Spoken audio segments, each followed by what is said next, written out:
Hi, my name is Pixie Wu. I've been doing drag 6 years this year as of January. I enjoy the creative side of drag more than anything. Like I wouldn't consider myself so much a performance queen, but I consider what I do in drag like an animator creating a character. Everything from Pixie is to like the way her waist is shaped, how big her hips are, her eyes, her hair is all down to me. Like I choose everything about the character, so it's like an animator drawing a character. It's the creative side I enjoy.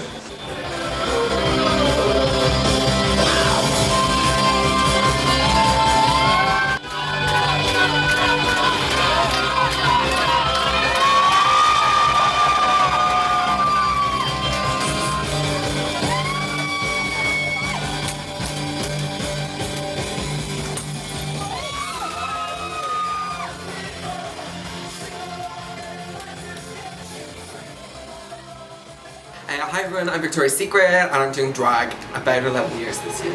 I started in college and I never intended for it to be a career. I thought it looked fun.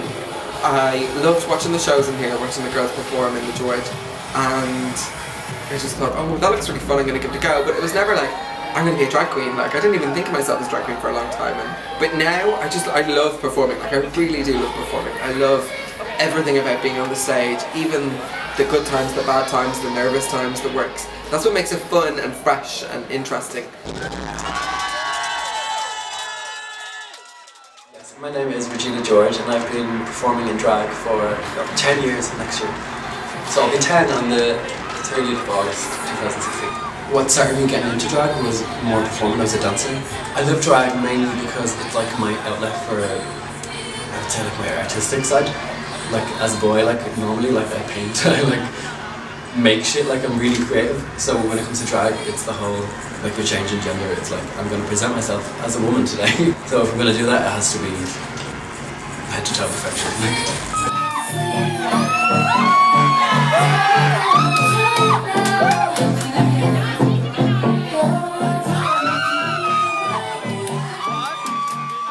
Who's ready to? It's time to lip sync for your boobs. We're gonna lip sync! Okay, we'll take you, bitch. We're gonna have you. We'll have you. Tom, do you wanna do it? Do you wanna do it, Tom? That's one of my favourite parts of any drag show I go to is audience participation, because you know a lot of like really loyal drag fans behind it all, they really want to be on stage but they haven't got the courage to, and it takes a lot of work also to get into drag. So it's that chance to let people up on stage and live their little fantasy for 3 minutes and perform to an audience, which nobody ever really gets the opportunity to.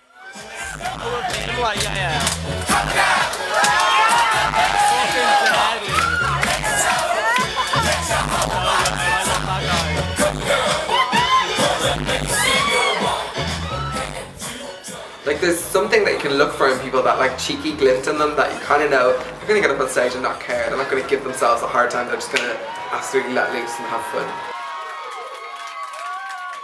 I swear to God, I was actually...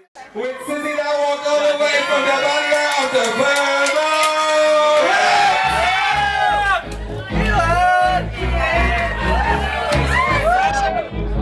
She's got the ankles out.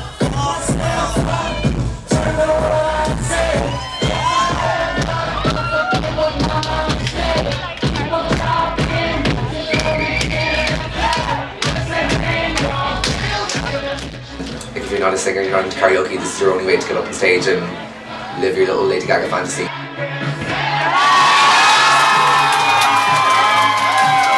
think I almost missed it.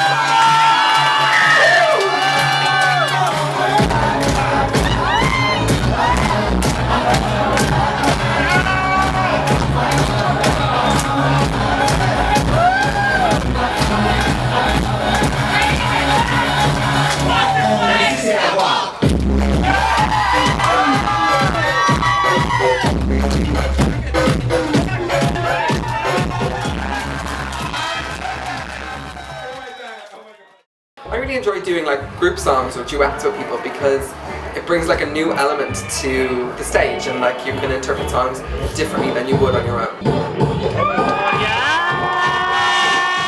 I don't know what was happening with the stage, but it was like complete ice. It was like a film, on like some kind of oily film on the whole stage. So we were performing during it and I went to do a crossover with Victoria and my foot kind of went slightly out from under me.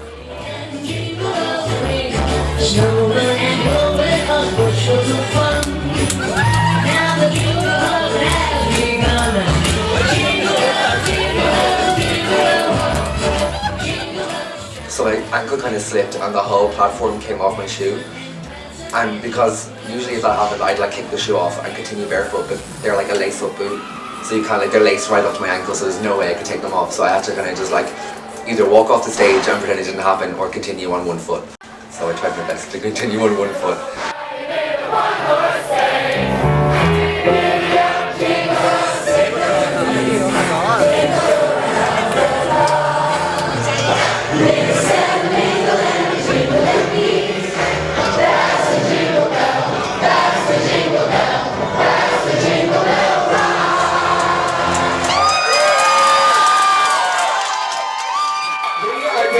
Fucked up outdoor show. And we're going to be outside Cleary's, which is now closed next Thursday from 7 o'clock.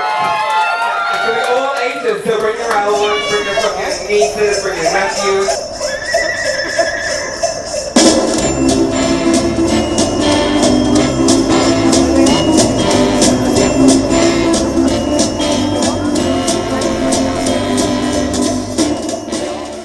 It was really weird performing to an audience where there were young kids.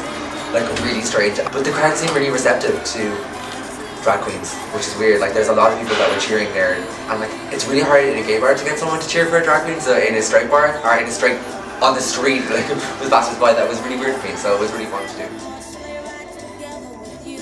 I used to think Pixie was like pretty scary. I think it's because she's so tall as well. I was kind of like intimidated by her when you see her on stage, especially like because she's so gorgeous and she's so tall and she's so good, like, and she's on such a great show, and you're kind of afraid to go up to her, like. But then she'd approach people like and talk to them, and I kind of realised then that she is lovely, like, as well as like terrifying. I went from being kind of one of those people that was kind of very like not against it, but just not into it, and then kind of with RuPaul's Drag Race, and like one of my friends started doing it, kind of, so kind of got dragged along to one or two shows, and then I just became totally addicted. Like I bring my friends to see drag shows, and they're always like, they just can't believe that Regina's not a biological woman. Like she's just, she's amazing.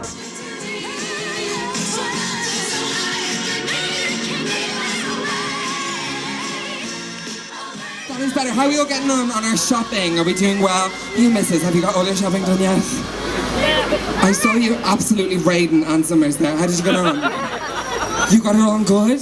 I enjoyed it. I enjoyed playing to like a different set of crowd. Like there was a priest in the audience today. How weird was that? And he was loving it. So fair play to him. I got a selfie with the priest, yeah, because he was like going crazy with all the music. I don't know exactly if he understood everything I was saying, because I was saying some like very like scene lingo in there. But he was laughing and enjoying the show, and he was there for the full hour. So fair play. Oh, it's just music, absolutely beautiful. Yeah.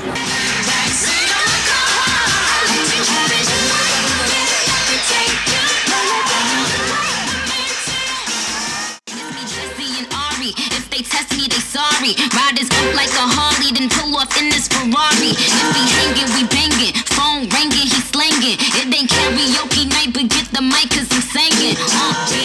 It's the thing that when you're going on stage, you have to remember, you have to believe you're the fiercest person in the room, because if you don't, it's going to show in your face.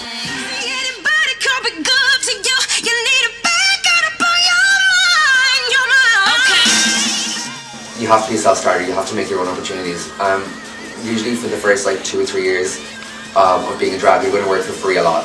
And like drag is really expensive. To buy wigs, to buy heels, to buy everything that comes to drag is really expensive. So if you're not getting paid, you really have to love what you're doing to like put that much like financial things into it, and then the determination it takes to just like get up on stage and do it for free every time. So if you're not motivated and if you don't absolutely love what you're doing, most people will drop out after the first year of being a drag queen because they haven't got determination to finish it. My name is Mistaken. This is actually my first time in drag, which is a really strange experience because this being my first show going out in drag and first time going out in public in drag as like my character rather than impersonating someone else. It's really, really interesting. It's really fun. I've had a great night. Well, I think drag has become a little bit more, not necessarily mainstream, but a little bit more accepted and understood. I think understood is a real key word because I think what Panty has done for the drag scene, like especially in Ireland, considering Ireland's historical view on you know, the whole gay scene and the whole gay community, I think she has done a lot to open the doors in saying that, you know, it's not actually for the freaks as such.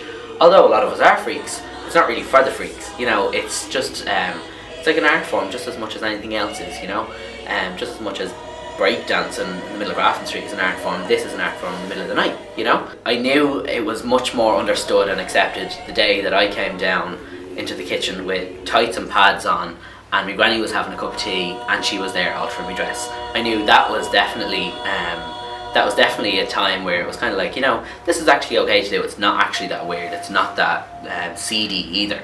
And it was really funny as well when my mum was a really big support in doing drag and everything else. She actually made my tits, which was really fun because we bonded over that because we got to make my tits out of rice, and it was really fun. I was there in the kitchen in heels while she was making my tits out of rice. It was hilarious, and we still talk about it to this day, and every time she sees them it's really like, I made them. And it was kind of nice because then I realised it wasn't something that was underground, it wasn't something that, you know, I had to be ashamed of in any way, shape or form. And I knew from then that my mum really just accepted whatever I wanted to do as long as I was having fun.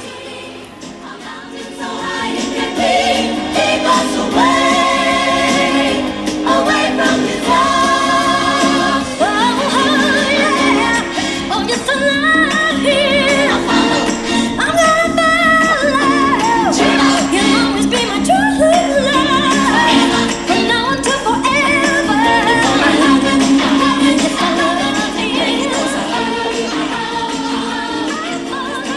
Hey, rice? Yeah, do you want to feel? Yeah. God, weird. Yeah, it's literally rice and tights.